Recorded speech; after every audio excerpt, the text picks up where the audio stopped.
آج ہم ایک ایسے شخص کے بارے میں بات کر رہے ہیں جو 600 سال پہلے رہتا تھا، لیکن جس کے خیالات آج بھی اتنے ہی اہم ہیں، شاید پہلے سے بھی زیادہ۔ بالکل، ایک ایسا شخص جس نے معاشروں کے عروج و زوال کا وہ آپ کہہ سکتے ہیں سورس کوڈ دریافت کر لیا تھا، جو آج بھی کام کرتا ہے۔ ہم بات کر رہے ہیں 14ویں صدی کے عظیم مفکر ابن خلدون کی اور ان کے شاہکار مقدمہ کی۔ اور آج ہماری کوشش یہی سمجھنا ہے کہ آخر اس ایک شخص نے تاریخ کے دھارے کو کیسے سمجھا۔ ہمارے پاس جو مواد ہے اس میں ان کی اپنی لکھی ہوئی سوانح عمری کے حصے اور مقدمہ کے اقتباسات شامل ہیں۔ تو ہم صرف یہ نہیں دیکھیں گے کہ انہوں نے کیا کہا، بلکہ یہ جاننے کی کوشش کریں گے کہ وہ اس نتیجے پر پہنچے کیسے۔ جی، اور ان کے خیالات آج ہمارے لیے اتنے اہم کیوں ہیں؟ تو آئیے شروع کرتے ہیں۔ جب ہم ابن خلدون کا نام سنتے ہیں تو ذہن میں ایک عالم یا مورخ کی تصویر آتی ہے جو شاید کسی لائبریری میں کتابوں میں گم ہو۔ لیکن حقیقت اس سے بہت مختلف ہے۔ ان کی زندگی کسی ایکشن فلم سے کم نہیں تھی۔ وہ ایک اعلیٰ پائے کے سیاستدان، ایک شاطر درباری اور یہاں تک کہ ایک قیدی بھی رہ چکے تھے۔ یہ نقطہ بہت اہم ہے۔ وہ کسی علمی ہاتھی دانت کے مینار میں بیٹھ کر نہیں لکھ رہے تھے۔ نہیں، بالکل نہیں۔ انہوں نے اقتدار کے ایوانوں میں طاقت کا کھیل اپنی آنکھوں سے دیکھا تھا اور خود بھی اس کا حصہ تھے۔ اور ان کا پس منظر بھی بڑا دلچسپ تھا۔ ان کا خاندان اسپین سے شمالی افریقہ آیا تھا۔ جی ہاں، اس لیے ان میں ہمیشہ ایک باہر والے کی سی حیثیت رہی اور اسی پس منظر نے انہیں ایک انوکھی نظر عطا کی۔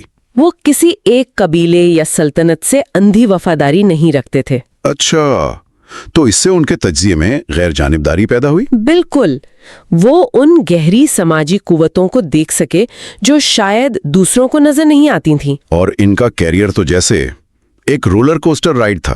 کبھی وہ ایک بادشاہ کے وزیر ہیں تو اگلے ہی لمحے سیاسی سازشوں کی وجہ سے جیل میں۔ انہوں نے تقریباً 2 سال قید میں بھی گزارے۔ یہ تجربات یقیناً ان کی تحریروں میں جھلکتے ہوں گے۔ بہت گہرائی سے۔ وہ صرف نظریاتی باتیں نہیں کرتیں بلکہ ان کی تحریروں میں انسانی فطرت، حسد اور طاقت کی بھوک کی وہ گہری سمجھ نظر آتی ہے جو انہوں نے خود تجربہ کی تھی۔ لیکن اس ساری سیاسی بھاگ دوڑ کے پیچھے ایک انسان بھی تو تھا۔ جی، اور وہ اس جوڑ توڑ سے تھک چکے تھے۔ وہ ایک پرسکون علمی زندگی گزارنا چاہتے تھے اپنے خاندان کے ساتھ۔ وہ اپنے خاندان سے بے پناہ محبت کرتے تھے، لیکن پھر ان کی زندگی میں ایک ایسا طوفان آیا جس نے سب کچھ بدل دیا۔ آپ 1384 کے واقعے کی بات کر رہی ہیں؟ جی، جب وہ مصر میں ایک اعلیٰ عہدے پر فائز تھے، ان کا خاندان، ان کی بیوی اور 5 بیٹیاں تونس سے بحری جہاز میں ان کے پاس آ رہے تھے۔ اور وہ جہاز کبھی نہیں پہنچا۔ کبھی نہیں۔ وہ اسکندریہ کے قریب ایک طوفان میں ڈوب گیا اور ان کا پورا خاندان ہلاک ہو گیا۔ یہ سوچنا بھی مشکل ہے کہ اس ذاتی تباہی کے بعد کوئی شخص کیسے کام کر سکتا ہے۔ یہ ناقابل تصور ہے، اور شاید اسی گہرے دکھ اور سیاست سے بیزاری نے انہیں تاریخ کے سب سے عظیم کاموں میں سے ایک تخلیق کرنے پر مجبور کیا۔ مقدمہ۔ جی، اس واقعے سے کچھ سال پہلے جب وہ سیاسی ہنگاموں سے تنگ آ کر قلعہ ابن سلامہ نامی ایک ویران قلعے میں پناہ گزین ہوئے تو انہوں نے خود لکھا کہ ان کے ذہن میں خیالات کا ایک طوفان امڑ آیا، جیسے مکھن پلویا جا رہا ہو۔ کیا خوبصورت تشبیہ ہے۔ اسی تنہائی اور غور و فکر کے عالم میں مقدمہ کی بنیاد رکھی گئی۔ تو اس ذاتی تکلیف اور سیاسی افراتفری کے بعد وہ شخص دنیا کے سب سے بڑے سماجی نظریات میں سے ایک پیش کرتا ہے۔ یہ ہمیں براہ راست مقدمہ کے دل میں لے جاتا ہے۔ انہوں نے دعویٰ کیا کہ وہ ایک نیا علم قائم کر رہے ہیں، علم العمران، یعنی تہذیب کا علم۔ آئیے اس معاملے کی تہ تک پہنچتے ہیں۔ عمران سے ان کی کیا مراد تھی؟ کیا یہ صرف معاشرہ کہنے کا ایک پرانا طریقہ ہے؟ نہیں، یہ اس سے کہیں زیادہ ہے۔ عمران صرف لوگوں کا ایک گروہ نہیں بلکہ یہ وہ پورا نظام ہے کہ وہ کیسے مل کر کام کرتے ہیں، شہر بناتے ہیں، تجارت کرتے ہیں، قوانین وضع کرتے ہیں۔ مطلب ایک زندہ سانس لیتی ہوئی چیز۔ بالکل، جو باہمی تعاون پر چلتی ہے۔ ابن خلدون نے کہا کہ ایک اکیلا انسان اپنی بنیادی ضروریات بھی پوری نہیں کر سکتا، اسے خوراک، لباس اور پناہ کے لیے دوسروں کی مدد چاہیے۔ اور جتنا زیادہ تعاون ہوگا، تہذیب اتنی ہی ترقی یافتہ اور پیچیدہ ہوگی۔ ٹھیک ہے، تو اگر عمران معاشرے کا آپریٹنگ سسٹم ہے تو اسے طاقت کہاں سے ملتی ہے؟ یہ ہمیں ان کے سب سے مشہور اور انقلابی تصور اسبیہ کی طرف لاتا ہے۔ اسبیہ؟ اسے اکثر سماجی یکجہتی یا گروہی جذبہ کہا جاتا ہے۔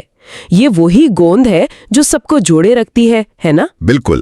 اسبیہ کو آپ ایک ٹیم کا جذبہ سمجھ سکتی ہیں۔ جب ایک کرکٹ ٹیم میں زبردست اسبیہ ہوتی ہے تو کھلاڑی صرف اپنے لیے نہیں کھیلتے، وہ ایک دوسرے کے لیے کھیلتے ہیں، ایک مشترکہ مقصد کے لیے۔ جی ہاں، ابن خلدون کا کہنا تھا کہ معاشرے بھی بالکل اسی طرح کام کرتے ہیں۔ یہ وہ طاقت ہے جو ایک خاندان کو متحد کرتی ہے، ایک قبیلے کو ناقابل تسخیر بناتی ہے اور بالآخر سلطنتوں کو جنم دیتی ہے۔ ایک منٹ رکیں، کیا اسبیہ صرف قوم پرستی یا قبائلیت کا دوسرا نام نہیں ہے؟ مجھے یہ تھوڑا خطرناک لگتا ہے، ایک ہم بمقابلہ وہ والی ذہنیت۔ یہ ایک بہترین سوال ہے اور آپ بالکل ٹھیک کہہ رہے ہیں۔ اسبیہ ایک دو دھاری تلوار ہے۔ اچھا، یہ مثبت بھی ہو سکتی ہے، جیسے ایک کمیونٹی جو مل کر ایک ہسپتال بناتی ہے، اور منفی بھی جب یہ جارحیت اور دوسروں پر غلبہ پانے کی خواہش بن جائے۔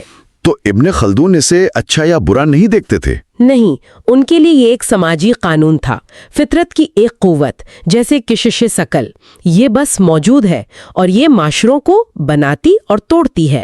اور یہی چیز ہمیں ان کے سلطنتوں کے عروج و زوال کے نظریے کی طرف لے جاتی ہے۔ تو یہ اسبیہ کیسے کسی سلطنت کے بننے اور پھر ٹوٹنے کی وجہ بنتی ہے؟ یہ ان کا سب سے شاندار تجزیہ ہے۔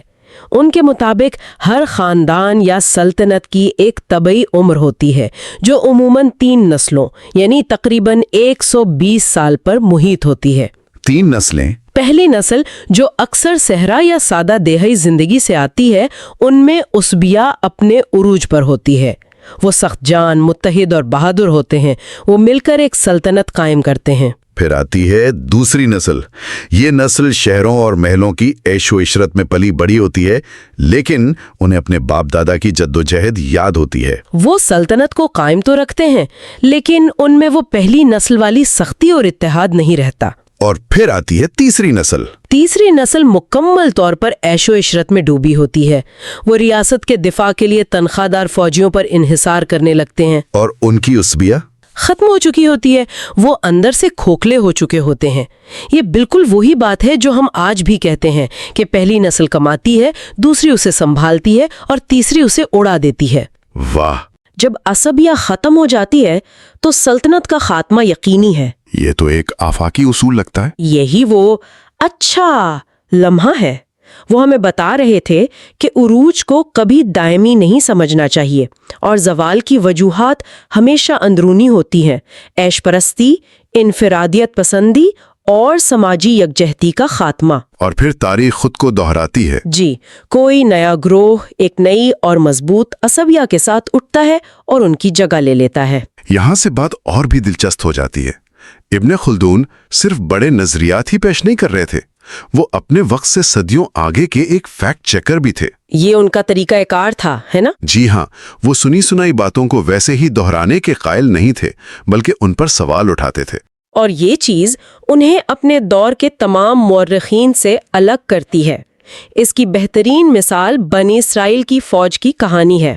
اچھا، وہ 6 لاکھ فوجیوں والی کہانی؟ جی، پرانے مورخین نے لکھا تھا کہ حضرت موسیٰ نے صحرا میں 6 لاکھ جنگجوؤں پر مشتمل فوج کی گنتی کی۔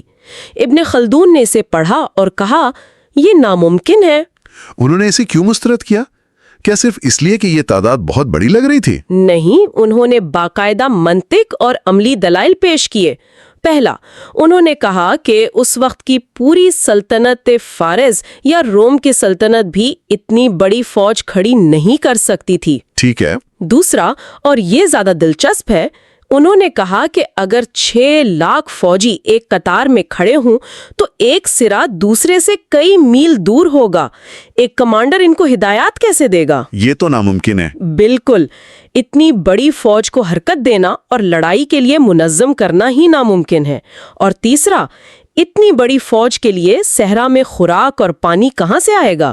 یعنی انہوں نے ماضی کے واقعات کو اپنے دور کے حقائق اور منطق کی کسوٹی پر پرکھا۔ جی ہاں، یہ بالکل ایک جدید فوجی تجزیہ کار کی طرح سوچنا ہے۔ اور برامہ کا خاندان کے زوال کی کہانی بھی تو ہے.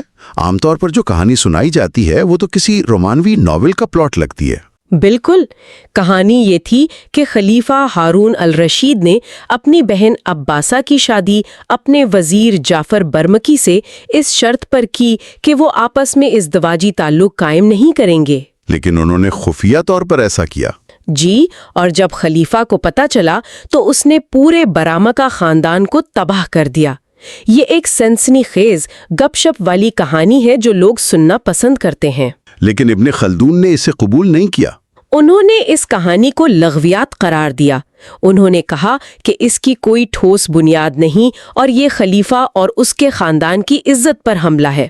تو پھر اصل وجہ کیا تھی؟ انہوں نے ایک زیادہ گہری اور حقیقی سیاسی وجہ بیان کی. انہوں نے کہا کہ برامکا حد سے زیادہ طاقتور ہو گئے تھے.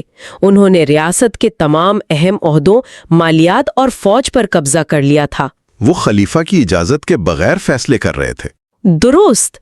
ہارون الرشید کو محسوس ہوا کہ اس کی اپنی سلطنت میں اس کی حیثیت ایک کٹ پتلی جیسی رہ گئی ہے. برامکا کا زوال محبت کی کہانی نہیں بلکہ طاقت کی ایک بے رحم جنگ تھی. تو وہ ہمیں گپ شپ سے نکال کر حقیقی سیاسی بصیرت فراہم کر رہے ہیں. وہ تاریخ کے پیچھے چھپے ہوئے انسانی رویے اور طاقت کے اصولوں کو بے نقاب کر رہے تھے. بالکل یہی. انہوں نے یمن میں سونے چاندی سے بنے ایک پوشیدہ شہر ارم ذات العماد کی خیالی داستان کو بھی اسی طرح رد کیا. اس کے بارے میں انہوں نے کیا کہا؟ انہوں نے کہا کہ ایسی چیزیں فطرت کے اصولوں کے خلاف ہیں اور یہ صرف کہانیاں ہیں. پھر انہوں نے اس کی ایک زیادہ منطقی لسانی وضاحت پیش کی کہ ارم کسی شہر کا نہیں بلکہ قبیلے کا نام تھا. تو وہ ہر چیز کو عقل اور مشاہدے کی کسوٹی پر پرکھتے تھے. ہر چیز کو. اور یہ بھی قابل ذکر ہے کہ وہ اپنے کام کو حتمی نہیں سمجھتے تھے. وہ اسے مسلسل بہتر بناتے رہے. جی، یہ ایک بہت اہم نکتہ ہے. ہمارے پاس آج بھی ان کی زندگی میں لکھے گئے مخطوطات موجود ہیں. استنبول کی عاطف افندی لائبریری میں ایک نسخہ ہے جس پر ان کے اپنے ہاتھ سے لکھی گئی تصحیح اور اضافے موجود ہیں. یعنی وہ خود اپنی تحریروں پر نظر ثانی کرتے تھے؟ جی، اس پر لکھا ہے اسے مصنف ابن خلدون نے پڑھا. یہ ظاہر کرتا ہے کہ وہ ایک عاجز عالم تھے جو اپنی غلطیوں کو تسلیم کرنے اور اپنے خیالات کو مسلسل نکھارنے کے لیے تیار تھے. تو اس سب کو سمیٹتے ہوئے ابن خلدون کا ایک بنیادی پیغام یہ تھا کہ مورخ کو صرف واقعات نقل کرنے والا نہیں ہونا چاہیے. اسے اپنے وقت اور ماضی کے معاشرتی حالات کے فرق کو سمجھنا چاہیے. ان کے نزدیک زیادہ تر تاریخی غلطیاں اس لیے ہوتی ہیں کہ مورخ یہ سمجھنے میں ناکام رہتا ہے کہ وقت کے ساتھ ساتھ دنیا کتنی بدل چکی ہوتی ہے. بالکل. اور یہ ہمیں اس گفتگو کے آخری اور شاید سب سے اہم سوال کی طرف لاتا ہے جو سننے والوں کے لیے ایک سوچ کا محرک ہو سکتا ہے. جی، اگر آج کے دور کا کوئی ابن خلدون ہماری دنیا کا تجزیہ کرتا تو وہ کیا کہتا؟ وہ کون سی نادیدہ سماجی قوتیں یعنی کون سی عصبیاں ہیں جو آج ہمارے معاشروں، ہماری سیاست اور ہماری ثقافت کو تشکیل دے رہی ہیں؟ کیا یہ قومی شناخت ہے یا کسی سیاسی تحریک کا جذبہ؟